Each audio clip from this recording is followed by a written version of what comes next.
Team Rocket is back.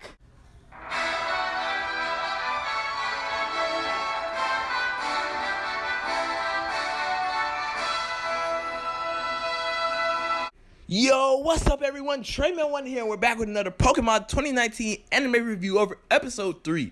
Now today's episode wasn't as good as the first two, unfortunately, but it did have a lot of nice moments, and I'm here to go ahead and give my thoughts and opinions on this episode. So let's go to get to the summary and the review. First thing I just want to start off is saying I just love that Mr. Mime is now like kind of part of the main cast, so we get to see it more. I remember the New Year's special considered it as one of Ash's Pokemon. She's like, no, it's Delia's, but now I guess we can really say it is because it's with Ash now. This episode starts with a lot of nice slice of life moments, which I really do love a lot, especially since we had Sun and Moon. It's really nice to see some moments like this again in this new series. Interesting thing with Koharu is that she actually doesn't sit and eat and have breakfast with the others, but, you know, heads out because she's like, oh yeah, I don't want to be late for school. I feel like she was just leaving early to get away from Ash because she hasn't said anything to Ash yet, and as we've seen from the first episode, she's a bit weirded out by him. Like, okay, he's a weirdo. But I'm hoping that as the series progresses, Koharu opens up to Ash and Go even more. We then get an introduction to Rotom Dex's replacement, the Rotom phone, which I understand why Rotom isn't back because he probably wouldn't want to leave his body. And here we have two new Rotoms that we get to meet and explore. But yeah, unlike in the games, the Rotom Dex can talk, which is a great thing because I was hoping for it. But it doesn't talk as much as, you know, Rotom Dex from Malolo did. Like, it only talks when they ask questions about certain places or events. I guess because, you know, Rotom Dex was a little annoying to some people, so yeah. Also, the voices of these Rotoms is very surprising to me. I did not expect them to sound like that. I was so used to Alola's Rotom Dex's voice that when I heard these two, I was like, whoa. Like, Go's is more like a female voice and Ash's is like a male. We also get our introduction to Team Rocket in this series, and they get their mission. And basically their goal is to steal Pokemon across the world to improve on, you know, Team Rocket. And Giovanni says that he has a secret weapon plan, which is very interesting. I believe Team Rocket will be the main villains of this series and probably have an arc in the future. But today's mission for Ash and Go is to see why the Ivysaurs are populating the city. And also, we get to see Officer Jenny, and I do like how it's like the original Kanto design since we're in the Kanto region, but a bit upgraded. Like, I'm wondering if when we go to the other regions and we see Nurse Joy and Officer Jenny, will they have a similar design to the design we saw them in that series, or would they just keep this basic one that we're seeing right now? But after seeing a injured Ivysaur that's trying to get over this wall, Ash actually goes and tries to help it. But this is where we get the conflict between Ash and Go, which I believe we'll see a lot early on in the series, but then they'll grow to learn to work together. Basically, Ash's whole thing is, you know, this Pokemon is hurt, it's in need of help, I'm here to help it. Go is like, no, we're here to do research. Why, like, we can't help it, or we're not going to be able to get accurate research on this, or information on this Pokemon. And so the two get into it, basically. Because we know Ash's character. Ash will help any and every Pokemon that he possibly can. And that's just Ash for you. So it's like, it's very interesting to see the conflict between these two characters and, you know, their whole thing. And basically, they decide that they're not going to be friends anymore. And Go actually ends up mentioning something interesting. He's like, so you're one of those guys, huh? Which I'm wondering what that actually means. Because in episode 1, we got to see Carl was like, this is why you can't make any friends, Go, because, you know, you're know-it-all and stuff. And here I'm wondering maybe Go had a friend before and, you know, they didn't stick with him or something. I don't know. We'll probably see as the series progresses. But the anime makes another reference to the games. Here is where basically, you know, that plot of land that the guy who said he's going to build a gym at, he's building that gym. And from the foundation, this gym like it's going to be sick. I'm like, yo, I actually want to see this thing completed and Ash battle it. Who knows? We may see that in this series. We never know. But yeah, this is the spot where the Ivysaurs used to go, you know, because it was high sunlight there. And so they're returning to this spot once again. Another interesting contrast between Ash and Go that I like is that, you know, Ash is the more athletic character because, you know, he's traveled through 7 different regions already. So he's used to traveling, exploring, and, you know, different big obstacles. But Go isn't. Like, Go is a new trainer, so he's not used to the stuff that Ash is used to doing. So it's cool to see that this, you know, the contrast between these two. And when they reach the top of this gym structure, they see all the Ivysaurs are laying down in the sun, and Ash and Pikachu decide to, you know, mimic them to see what exactly are they doing and how they're feeling right now. Which Go is looking at Ash like, oh yeah, this guy's a weirdo, he's crazy. But after some time, actually considers doing it as well and ends up enjoying the nice sunlight.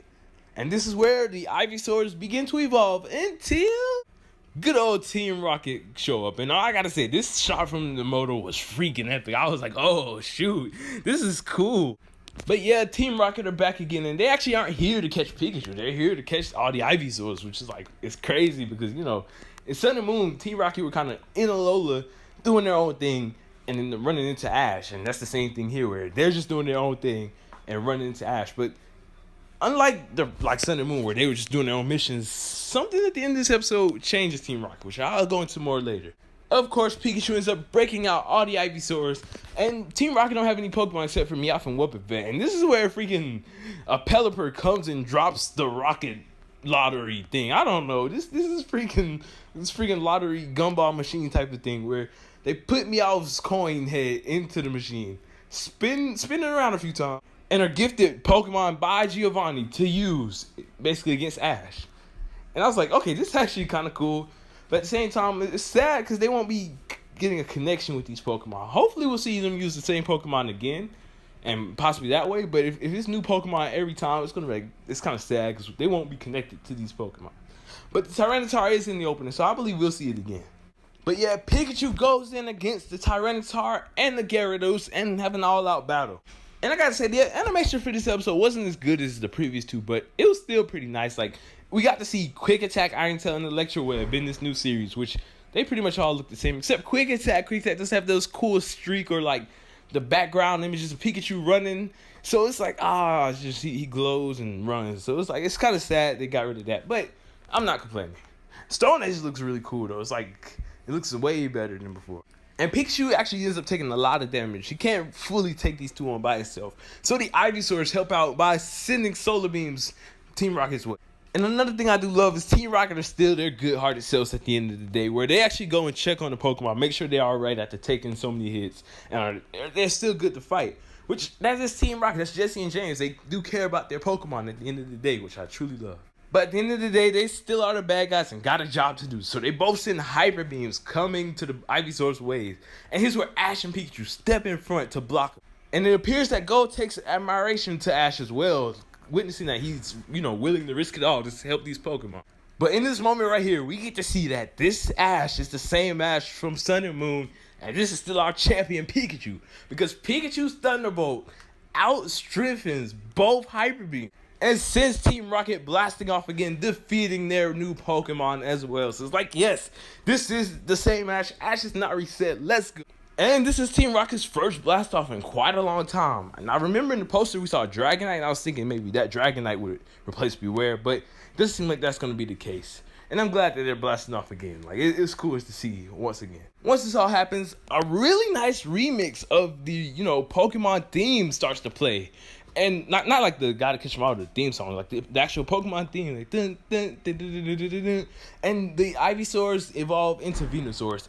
And the reason that they, were trying to climb to the top of the gym was so that they could send their pollution back to the world and, help the flowers and Pokemon grow. Not pollution, I meant pollen. And yeah, the pollen actually ends up helping the Bulbasaurs to evolve into Ivysaurs as well. And I guess that's the reason why Ash's Bulbasaur wasn't here, because, Ash's Bulbasaur doesn't want to evolve, and we'll have to struggle to try not to evolve once again here. So it's kind of sad Bulbasaur didn't appear. I was hoping we got to see Ash's Bulbasaur, but it's understandable. At least I believe he could have mentioned Bulbasaur in the end. But yeah, we can really see Gold had a hard time making friends, because after everything's done and they report what they received in the research to the professor, Gold's like, yo, will you be my friend, Ash? And Ash's like, what do you mean? We already friends. He's like, oh yeah. So yeah, we can see Gold has a hard time keeping friends, and after seeing, what Ash did, I feel like he realized he doesn't want to lose a friend in Ash, because Ash is truly a good guy. And after that, Ash and Gold head to their next mission as the basically episode ends. And I gotta say, it was a pretty nice episode. I did like it. It wasn't the best. Like, this episode was pretty okay. It wasn't as good as the first two. The first two episodes, the animation and everything was clean. I love the music, of course, but it just wasn't as good as the previous episodes, which that's okay, because we're going to have those type of episodes sometimes. But it was a nice episode. If you want to watch it, I say check it out. There's nothing too special. Team Rocket's first appearance and things like that.